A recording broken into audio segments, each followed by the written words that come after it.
Oke anak-anak, mari kita melanjutkan perkuliahan kita. Jadi pada kuliah pertama ini kita tetap mencoba memahami apa itu manajemen keuangan. Coba kita lihat ya di slide pertama.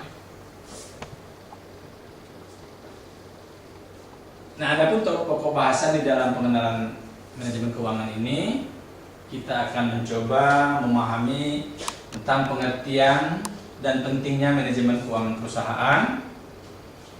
Lalu apakah corporate finance itu?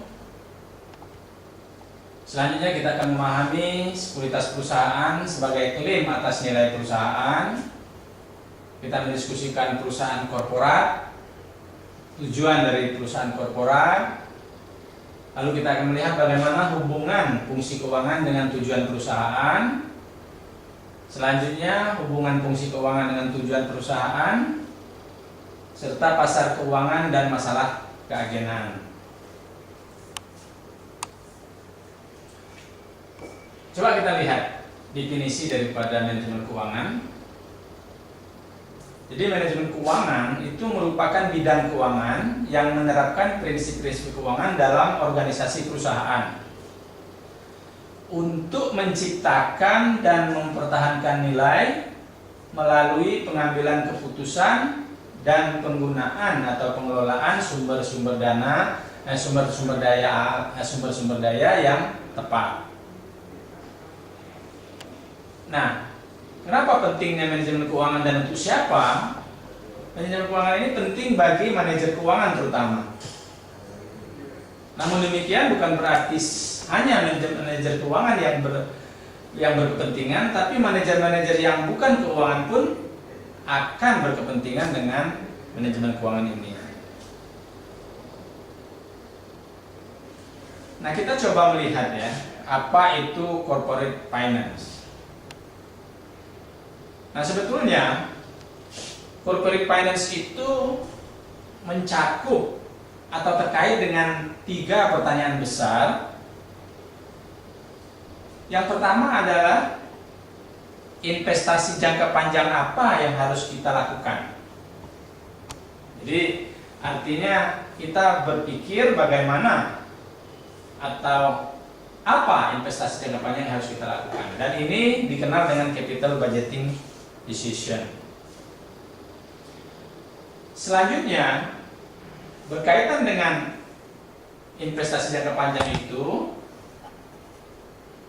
yang penting adalah bagaimana perusahaan dapat memperoleh dana untuk mendanai atau membiayai investasinya tersebut. Nah, dalam hal ini artinya terkait dengan keputusan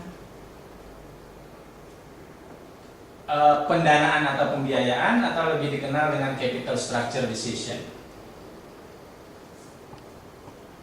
Dan pertanyaan ketiga adalah seberapa banyak arus kas jangka pendek yang dibutuhkan oleh perusahaan dalam rangka membayar berbagai macam kewajiban-kewajibannya atau tagihan-tagihan yang harus dilunasi oleh perusahaan, atau lebih dikenal dengan net working capital atau modal kerja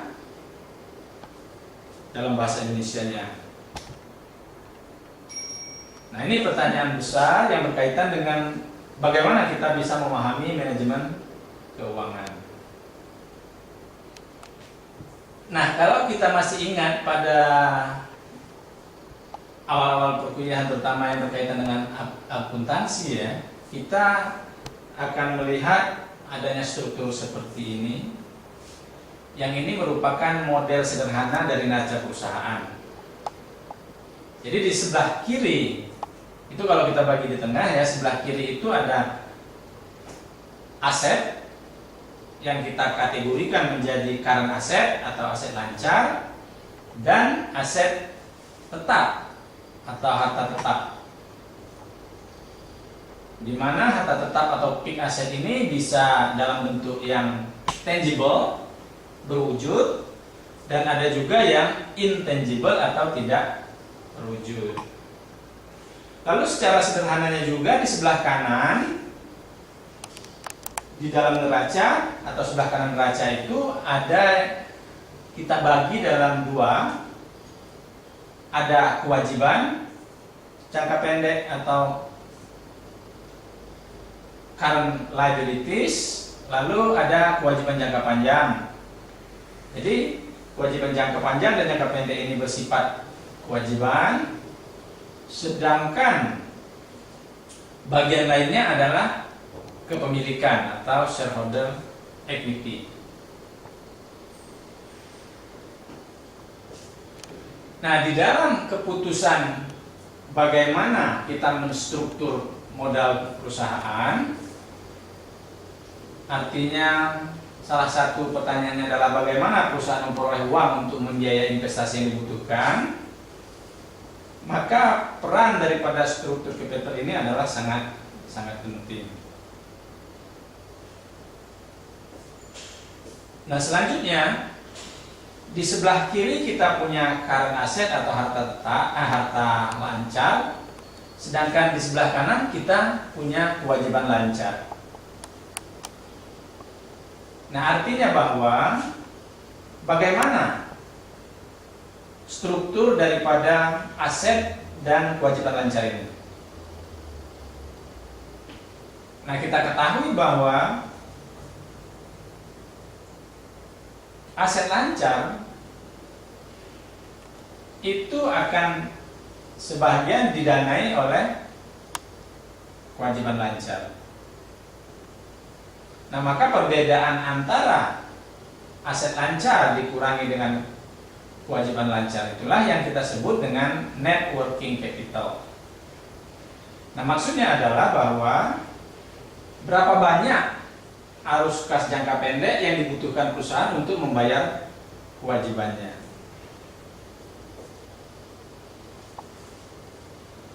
Nah, selanjutnya kita lihat ya.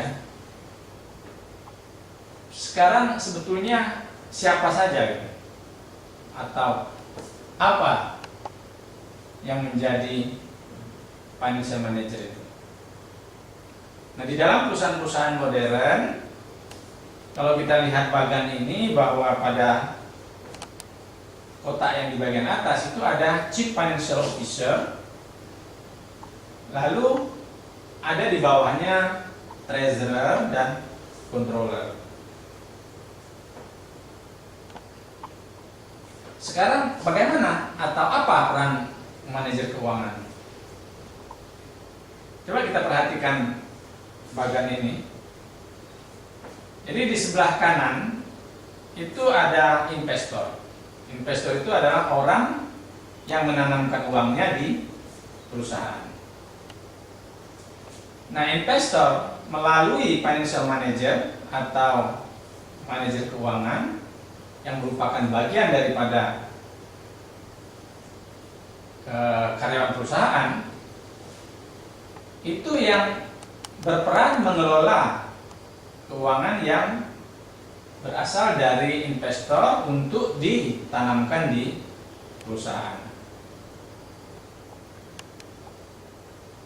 Nah, selanjutnya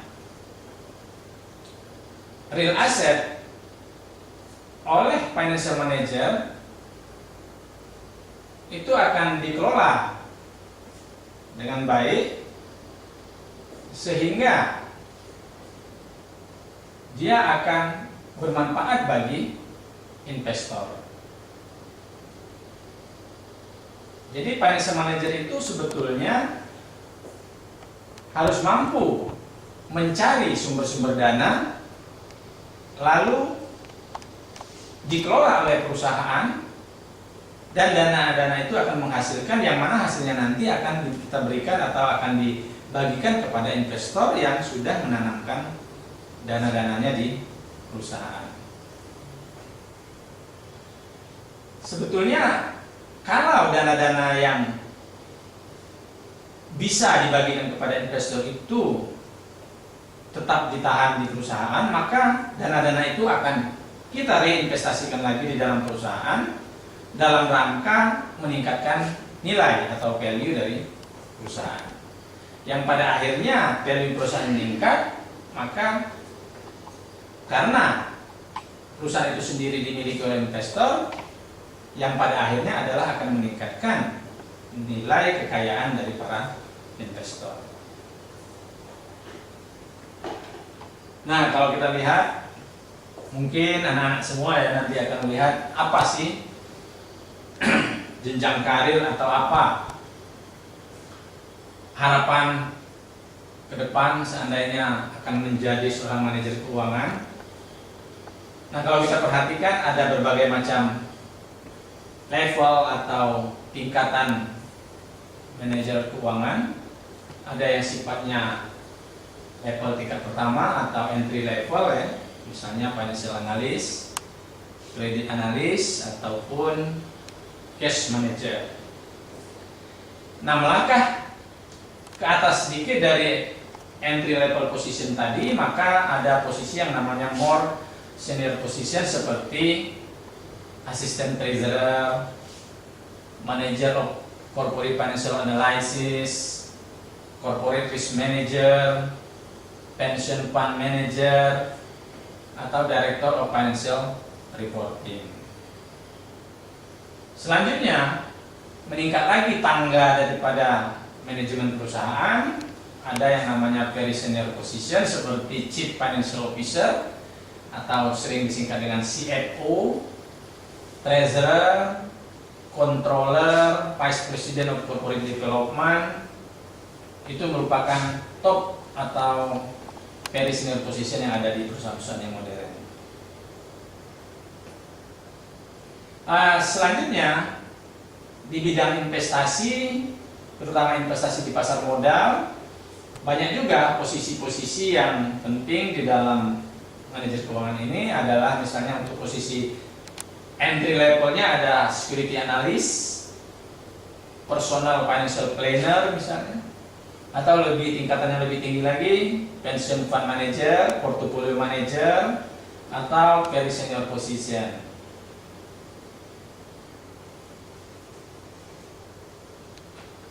Nah, selanjutnya bisa dibaca sendiri ya bagaimana level-level yang bisa Anda manfaatkan nanti bila Anda ingin menjadi seorang financial manager. Selanjutnya di dalam perusahaan kita juga perlu tahu bahwa ada badan hukum yang mengatur perusahaan itu, sehingga perusahaan itu bisa kita kategorikan ke dalam beberapa bentuk badan hukum. Yang pertama ada yang namanya perusahaan perorangan atau sole proprietorship, ada perusahaan persekutuan atau partnership, dan ada perusahaan perseroan atau lebih dikenal dengan corporation. Nah, ini beberapa perbedaan antara partnership dan corporation. Sebagai contoh saja ya, di dalam corporation likuiditasnya hak milik dapat dengan mudah dipindah tangankan, sedangkan di dalam partnership itu kadang-kadang ada hambatan yang cukup substansial. Begitu pula misalnya dalam hal voting right atau hak bersuara. Kalau di dalam corporation itu biasanya satu saham satu suara, tapi di dalam partnership itu biasanya general partners is in charge. Artinya ada general partner yang memang mempunyai kekuasaan dan tanggung jawab lebih, sedangkan beberapa partner yang terbatas juga akan mempunyai beberapa hak suara. Dan bisa kita lihat ya, perbedaan-perbedaan lainnya misalnya di dalam hal kontinuitas atau keberlangsungan, maka corporation itu biasanya tidak ada batasnya atau perpetual life, sedangkan partnership itu kadang-kadang punya batas, artinya dia didirikan untuk jangka waktu yang terbatas. Selanjutnya kita akan melihat goal of financial management. Nah, namun sebelum kita membahas ini lebih dalam, seandainya anak-anak sekalian ada yang ingin bertanya atau berpendapat untuk hal-hal yang sudah kita bicarakan sebelum ini, Bapak persilakan.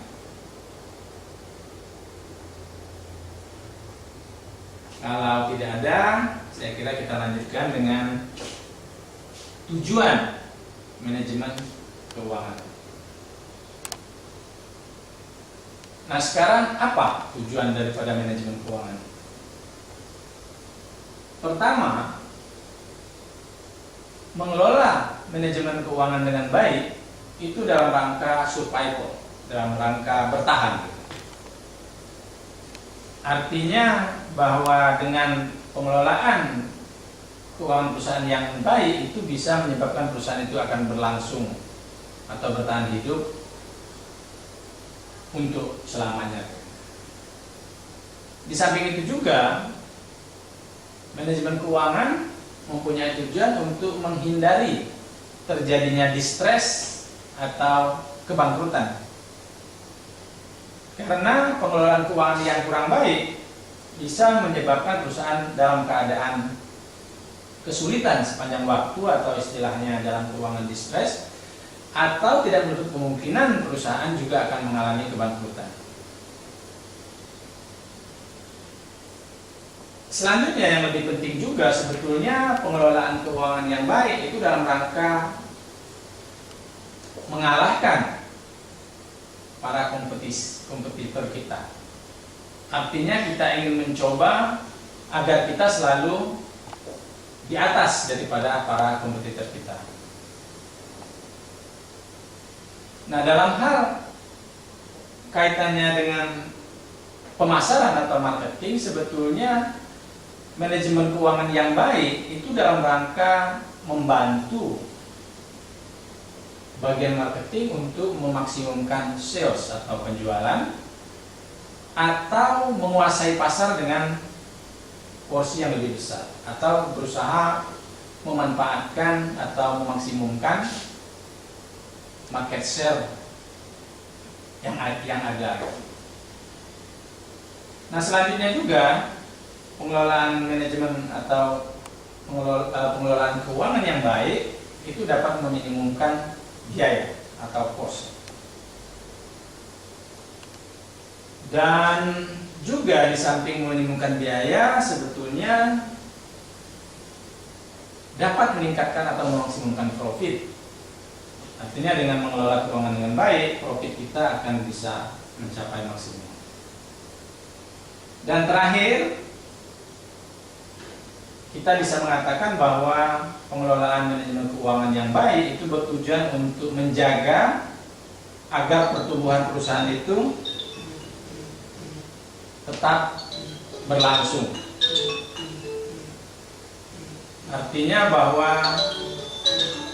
perusahaan itu tidak mengalami stagnan atau hanya diam di tempat, tapi dari waktu ke waktu perusahaan itu bertumbuh sehingga perusahaan menjadi besar dan semakin besar. Namun demikian, kadang-kadang tidak semua daripada tujuan-tujuan atau harapan-harapan yang kita bicarakan di depan itu berjalan satu sama lain. Kadang-kadang di antara tujuan-tujuan itu bertentangan misalnya. Nah, itu yang harus disinkronisasikan sehingga tujuan manajemen keuangan yang kita harapkan itu akan tercapai.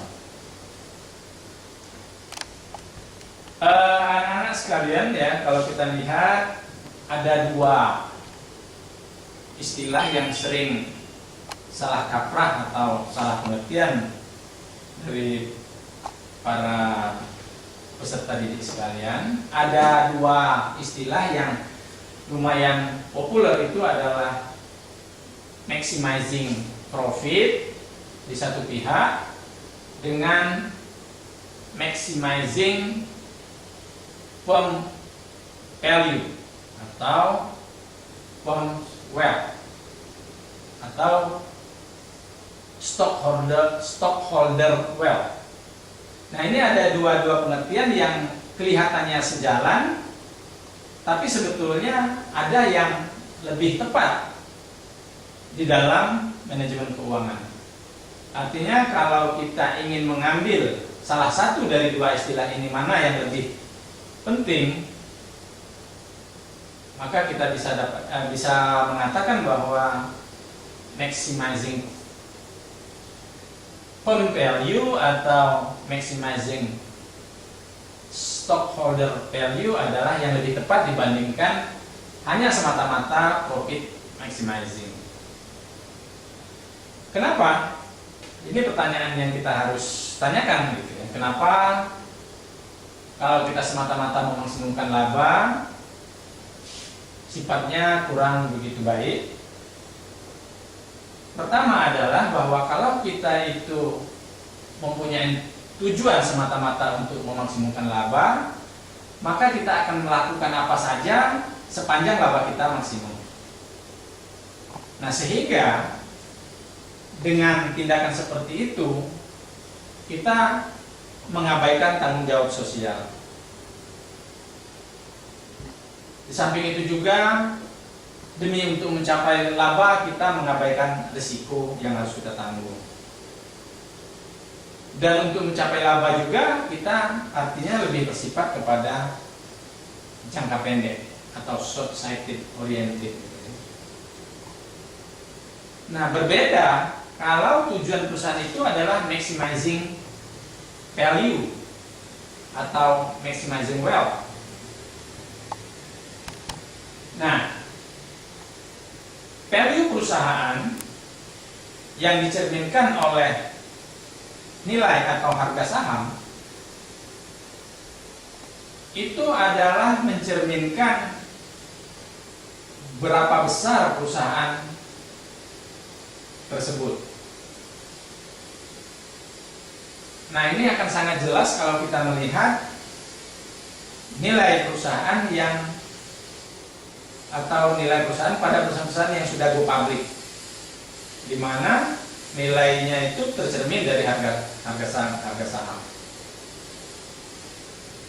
Maka memaksimumkan nilai perusahaan artinya kita berusaha untuk melakukan peningkatan nilai saham sedemikian rupa, atau kita berusaha meningkatkan kekayaan pemegang saham yang merupakan tujuan daripada kenapa manajemen perusahaan di apa istilahnya itu ya, artinya manajemen perusahaan itu diangkat oleh pemegang saham dalam rangka memenuhi tujuan mereka adalah untuk meningkatkan value perusahaan atau meningkatkan kekayaan pemegang saham. Nah, sehingga dengan tindakan untuk memaksimumkan perusahaan, maka banyak hal yang akan kita pertimbangkan. Ya, salah satunya kita akan memperhatikan tanggung jawab sosial. Kenapa? Karena perusahaan-perusahaan yang mempunyai tanggung jawab sosial yang tinggi itu akan dihargai lebih oleh para investor dibandingkan perusahaan yang mengabaikan tanggung jawab sosialnya. Di samping itu juga di dalam kita meningkatkan nilai perusahaan, kita akan berusaha memanage risiko, artinya kita akan berusaha mempertimbangkan risiko sehingga kita bisa memanagenya, bagaimana kita misalnya menurunkan risiko sehingga perusahaan akan berjalan dengan lebih lancar, lebih aman, karena semua risiko yang akan dihadapi itu sudah dipertimbangkan di dalam perencanaan. Dan juga di dalam penilaian pemaksimuman nilai perusahaan ini, kita sifatnya adalah untuk berorientasi jangka panjang. Artinya bagaimana kita melakukan decision keuangan yang secara jangka panjang itu akan meningkatkan nilai perusahaan atau identik dengan nilai harga saham atau nilai atau harga saham. Nah, bagaimanakah hubungan fungsi keuangan dengan tujuan perusahaan? Bisa kita lihat dari slide ini. Jadi di sini ada faktor eksternal perusahaan seperti politik, ekonomi, sosial, budaya, dan keamanan. Nah, lalu keputusan kita ada dua, misalnya satu keputusan investasi dan di lain pihak keputusan pembelanjaan dan dividen. Nah, dari dua keputusan ini adalah dalam rangka kita menghadapi risiko bisnis di satu pihak dan risiko keuangan di pihak lain. Namun keputusan investasi maupun keputusan pembelanjaan itu juga diharapkan akan berpengaruh terhadap pendapatan yang kita peroleh. Nah, dengan pendapatan yang kita peroleh inilah akan bergabung dengan pendapatan yang semakin besar, maka itu akan mempunyai kontribusi terhadap nilai perusahaan atau harga saham perusahaan, karena pendapatan yang diharapkan itu akan dijadikan oleh para investor sebagai salah satu faktor atau variabel di dalam menentukan nilai perusahaan. Sedangkan dari dalam risiko bisnis, risiko keuangan itu akan bergabung menjadi total risiko, di mana total risiko ini juga akan dijadikan oleh para investor atau pemegang saham dalam rangka menaksir atau menentukan nilai perusahaan atau harga saham perusahaan. Nah, ini kita bisa lihat bahwa ada pemisahan kepemilikan dan pengendalian. Misalnya di sini manajemen misalnya diawasi oleh board of director. Manajemen mengelola aset, mengelola debt dan ekuitas. Debt itu merupakan kewajiban perusahaan, sedangkan equity itu adalah kepemilikan perusahaan oleh pemegang saham. Nah, sekarang pertanyaannya, apakah pemegang saham mengendalikan tingkah laku para manajer? Seperti kita ketahui dalam perusahaan modern adalah bahwa dewan direksi atau board of director itu mengangkat manajemen perusahaan. Ada top manajemen, misalnya ada middle manajemen ataupun ada lower manajemen. Dengan demikian artinya bahwa pemegang saham itu yang mengatur manajemen perusahaan. Nah, untuk dapat menggerakkan agar manajemen itu berkinerja dengan baik, maka dapat saja bahwa terjadi kontrak yang memberikan insentif kepada manajemen sehingga manajemen akan berkinerja dengan lebih baik. Selanjutnya juga pasar itu akan menentukan atau merekrut talent-talent yang baik, sehingga akan memberikan market disiplin kepada para manajer yang kalau mereka tidak berkelakuan atau tidak berkinerja dengan baik, bisa saja mereka akan diganti oleh pemegang saham. Dan keempat, jika para manajer gagal dalam memaksimalkan harga saham, mereka dapat diganti dengan proses penggantian yang tidak bersahabat atau sering dikenal dengan take over. Jadi take over atau pengambil alihan perusahaan, manajemen perusahaan oleh pemegang saham baru. Nah, dengan demikian kita melihat bahwa secara esensi bahwa para pemegang saham itu bisa mengendalikan tingkah laku para manajer. Selanjutnya kalau kita lihat bagaimana hubungan antara perusahaan dengan pasar keuangan, bisa kita lihat di slide ini ya, bahwa di sebelah kiri misalnya ada perusahaan,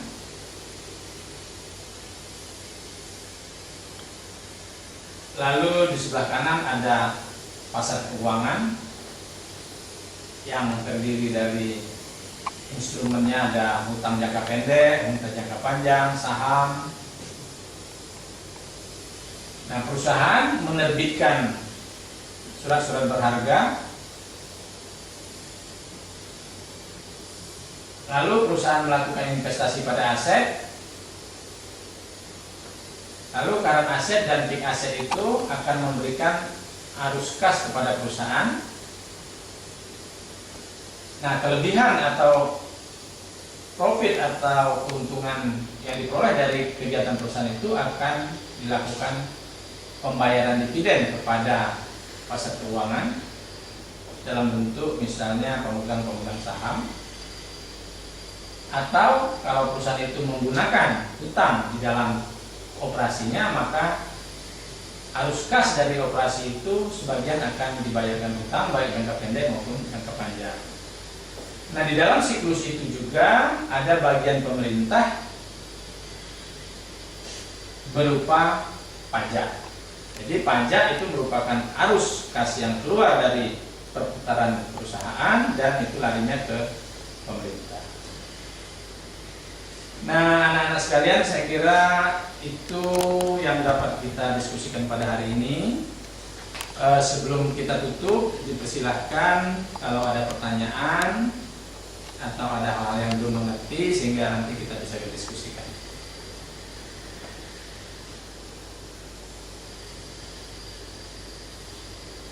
Baiklah, kalau begitu kita cukup sampai di sini. Mohon kepada anak sekalian untuk membaca tugas-tugas atau bahan-bahan bacaan yang sudah ditugasi sesuai dengan silabus kita, dan untuk mempersiapkan bahan-bahan dalam rangka kita diskusi pada perkuliahan yang akan datang. Terima kasih.